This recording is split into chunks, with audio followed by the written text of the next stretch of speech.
Thank you very much. Thank you, Cathy. It was brilliant, really, really inspiring. And it was really great to see a lot of kind of people working on the map as well. It was really a nice view from here. Anyway, our next contributor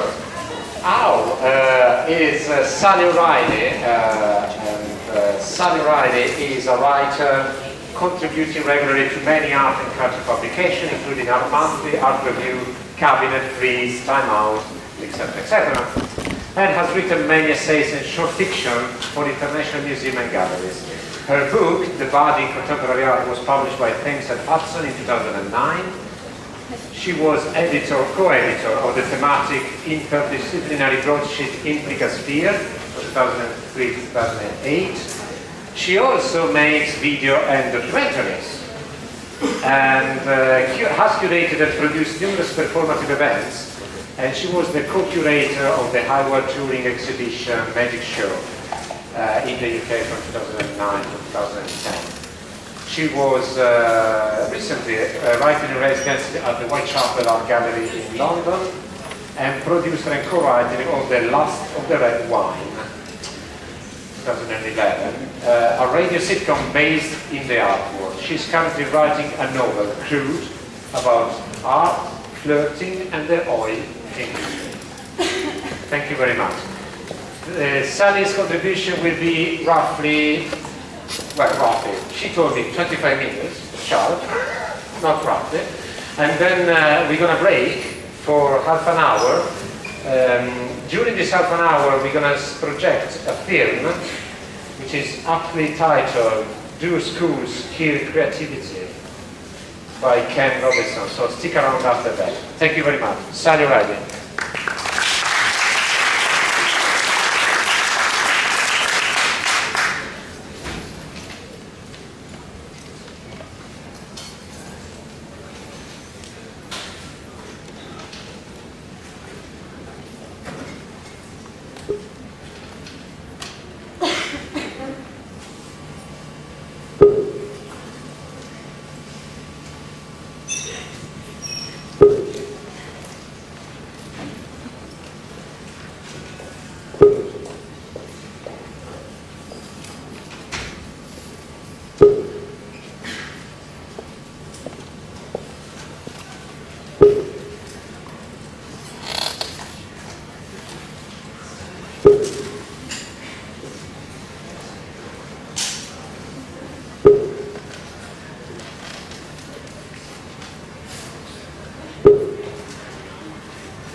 They say that the past is a foreign country, but it's not really. It's just the other side of this wall, and we can hear it, and we can smell it, and we can even have a look at it by using such technologies as ropes and ladders and hammers and drills.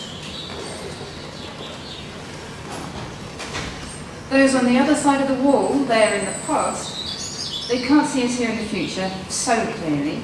But you find all sorts hanging around, trying to catch a glimpse. At any one time, you might find a mystical diviner or a greedy speculator using various strange methods to scale the wall or knock a hole through. And then there are the political orators, the speech makers, who describe a view of the future from the top of ladders made of rhetoric and ideology. They may be trying to maintain power, or they may be rallying for change. But any radical despot or elected head of state worth their salt describes a future of their own authoring, providing a periscope or other means by which to view it, to convince us that this should be our future too. Aha! In fact, I hear footsteps right now. It sounds to me like John F. Kennedy. He has serious misgivings about the future and prefers to live in the present, in the here and now.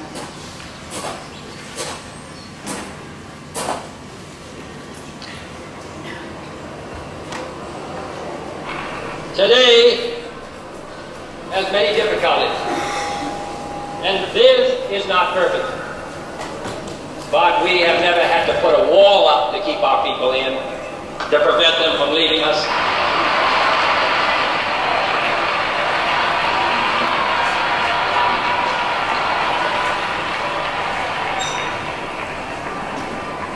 While the wall is the most obvious and vivid demonstration of the failures and the hopes of tomorrow, for all the world to see, we take no satisfaction in it, for it is an offense not only against history, but an offense against humanity, separating today and 2,000 years ago, and the wave of the future.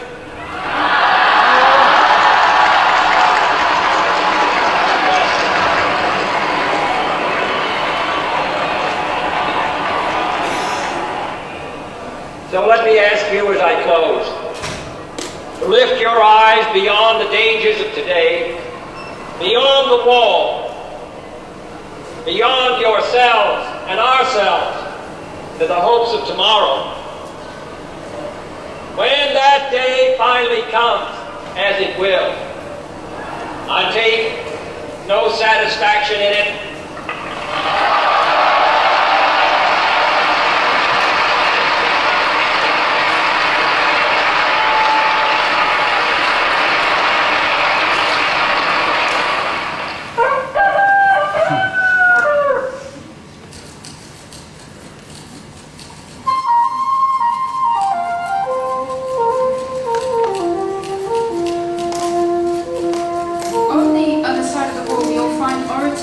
Political orators hot desking, and this is where they sharpen their rhetoric to drill through the brickwork, where they cook up words that will stir dissatisfaction with the present or hope for the future in order to rally support and give momentum to action. The greatest momentum is generated by the impact of rhetoric and the reach of broadcast technologies, and these two phenomena are indivisible from one another. The causes in JFK's speech, for example, are partly designed to overcome the reverb of the public address system and partly to imbue the words with majesty. King Edward VIII, on the other hand, was speaking in the very early days of radio, and it doesn't seem to have quite sunk in that millions of people may be listening to him as he rambles on.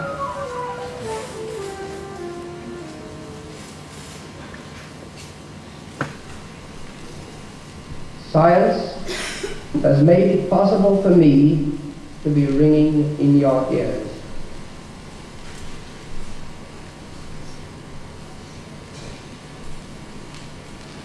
It is wonderful to behold over the radio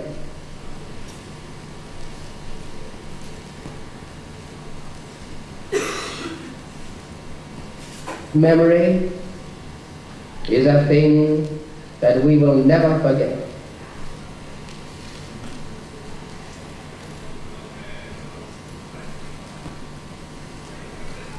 For my father had source of deep, genuine sorrow, which covered the long and wonderful tie at Christmas time.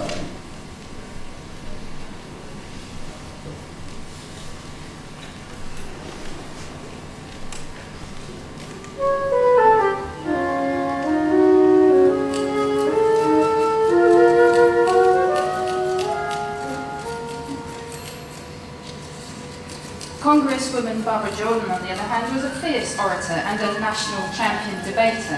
Her speeches create energy through friction, employing many combative terms, contradictions, evasions, and tactical tangents. And she's agreed to come here today to be interviewed about nutrition. At this point, I would like to juxtapose a few of the features which the Constitution will not tolerate. Okay, peaches, right, but what are those other things in the front there, Barbara? That's peaches. They look kind of tough, like you'd have to chew them a lot. How many times do you have to chew one of those? Time and time again. Well, how many times exactly? We know the question. Okay, but do you know the answer? We know that. Good, then what is it? 27 times. Oh, that is time consuming. Do you use any technologies to save A time? 20th century paper shredder. Well, that's kind of drastic. They cost a lot of money. Money should be abandoned to a 20th century paper shredder. I see. And yet, Yes. money is connected in a suspicious manner with passion. With passion, how? That's the question. Yes, it is. We should now forthwith proceed to answer the question. I wish you would, but please feel free to confer with JFK or something. No, there be grounds to believe that he will subvert our debate. I think we'll stop it there, Barbara. Thank you very much.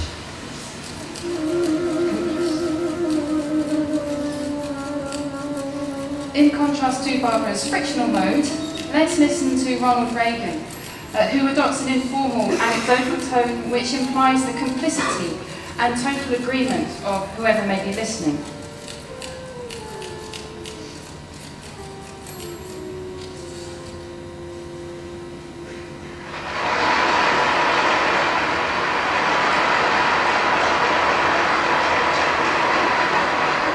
A number of years ago, I heard a young father, a very prominent young man in the entertainment world, addressing a tremendous gathering in California. And suddenly, though, I heard him say, "I love my little girls more than anything," and I said to myself, "Oh no, don't say that." But I had underestimated him.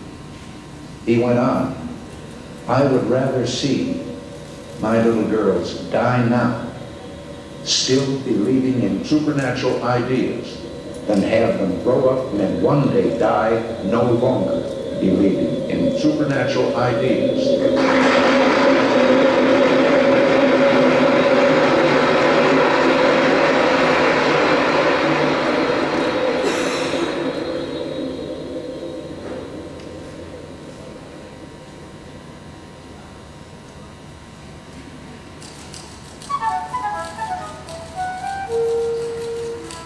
So you'll be starting to grasp by now how content is only a minor part of speech, and in fact structure and style are far more crucial to its impact.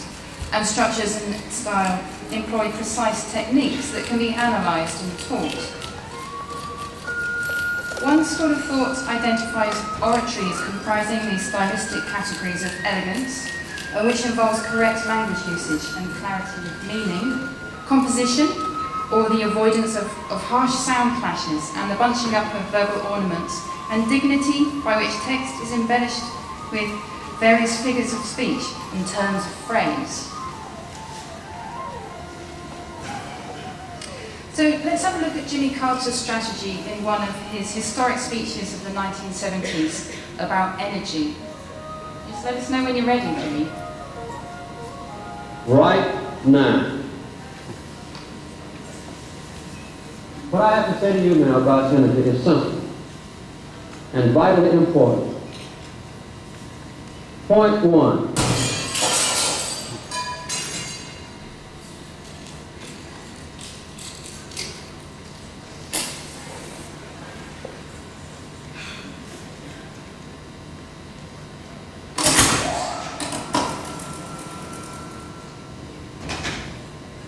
Point two.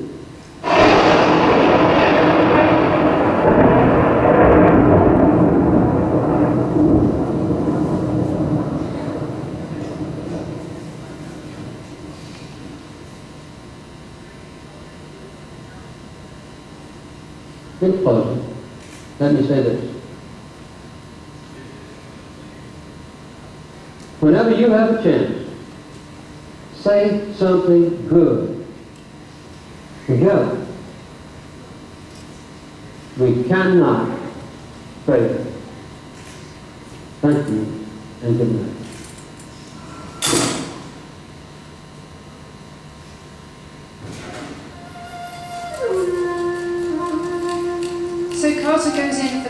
numbers to imply scientific authority and procedural elegance, although he only manages numbers 1 and 2, thereby ignoring the universal rule of 3.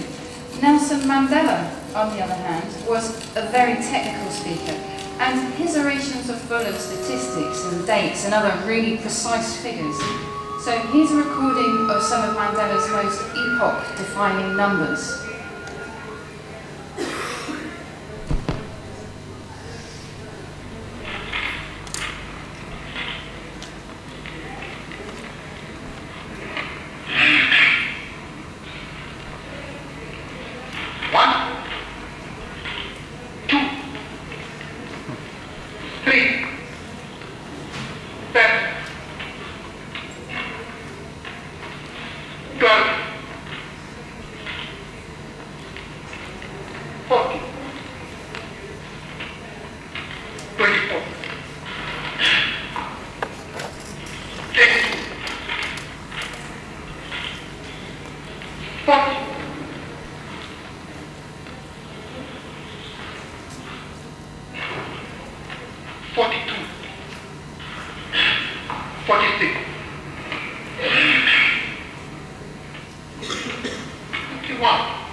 And now let's listen to Malcolm X, because he used numbers emotively rather than as markers of authority or logic, rarely getting beyond number 1.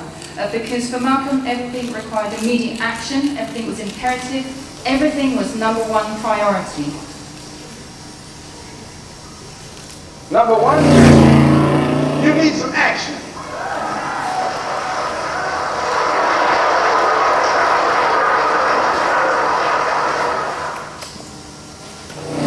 Number 1, you need some judo, you need some karate.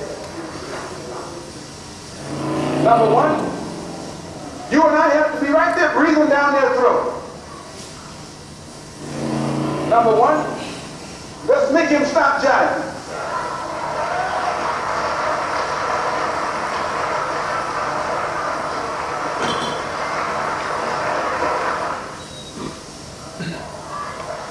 What is it? What is it that makes it difficult? From can't see in the morning until can't see at night. Number 1, the rock was landed on us.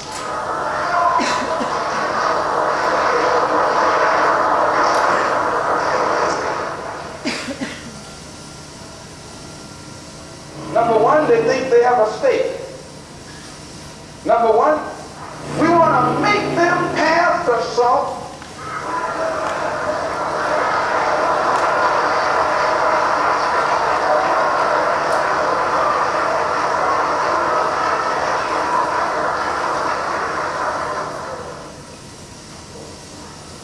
Every time they look over their shoulder, we want them to see us.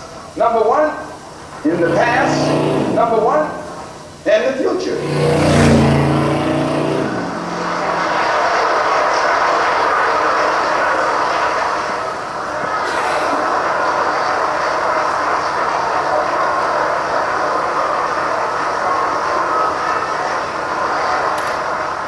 should probably mention the audience at this point. There's generally a good turnout and a real cross-section of society. You'll find men and women, young and old, and the Russians are out in force, I see today, and not so much the Welsh, and you'll even find the occasional pan-galactic celebrity. But there's invariably an empty chair at the front because people are understandably nervous of audience participation, but there will always be participants in and observers of history, but it's never entirely clear which is which. Mainly because it's never entirely clear until later, if ever, which acts were the important ones. And this is further complicated by the way that rhetoric is used to create the illusion of participation. Here's Harry Truman. I had my sandwich and glass of buttermilk and went to bed at 6:30. And along about 12 o'clock I happened to wake up for some reason.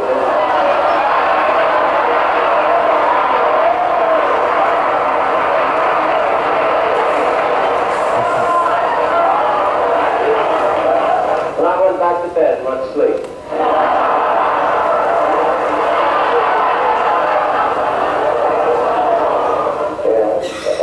It's too bad, but it happened.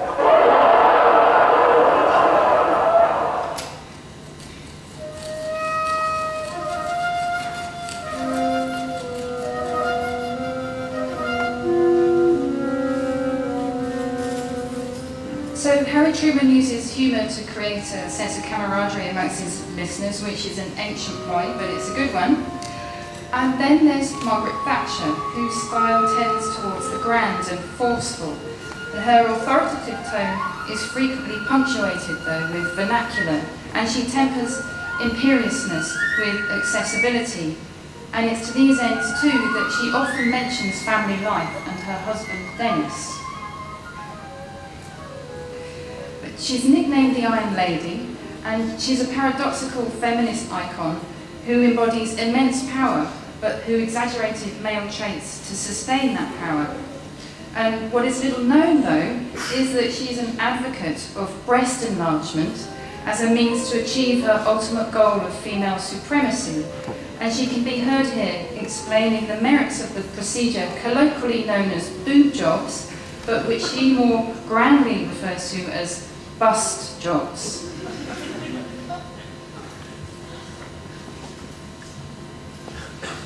There's just Dennis and me, but I couldn't do without him.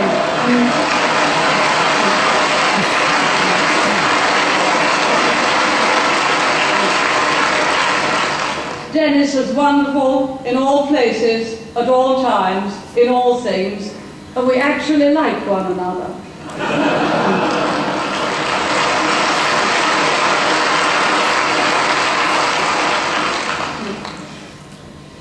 Before I begin, let me get one point out of the way. We must improve our bust.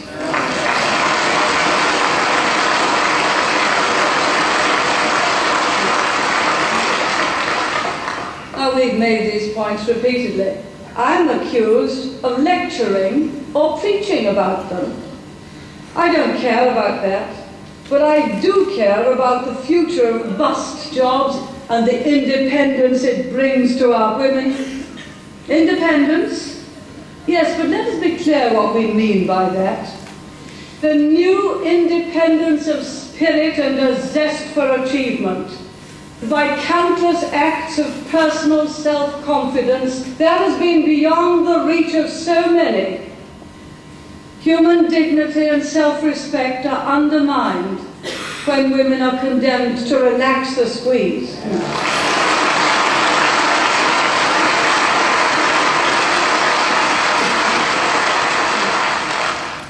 So they have been lifted through rampant inflation. It's not strange, unusual, or revolutionary, but normal, sound, and honest, and that's what they are. Inflation is in fact traditional.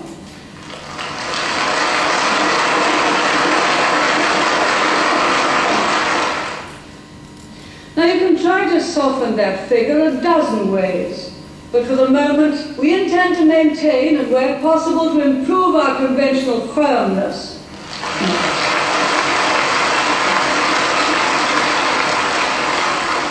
Let me make it clear beyond doubt. If I could press a button, do you think that I would not press that button this instant? Our aim is millions, yes, millions of bust jobs.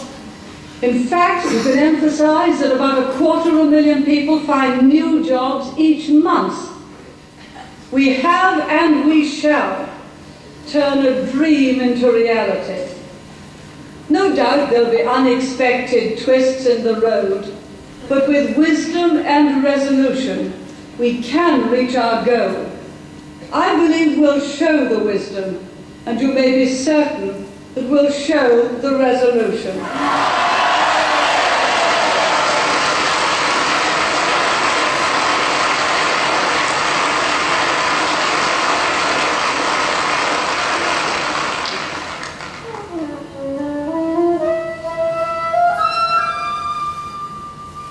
I could get really technical now and discuss another rhetoric scheme that analyses a speech in terms of its clarity, grandeur, rapidity, beauty, character, and sincerity, which, when employed with skill, create the stylistic ideals of force or awesomeness.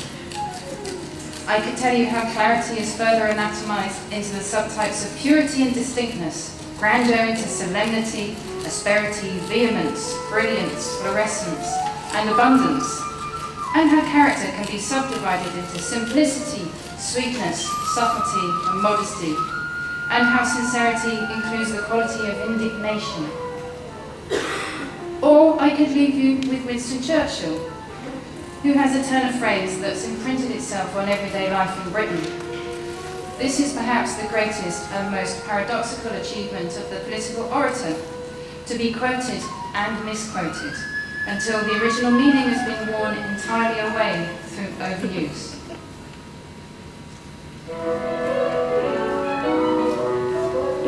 This is not the end. It is not even the beginning of the end. But it is perhaps the end of the beginning.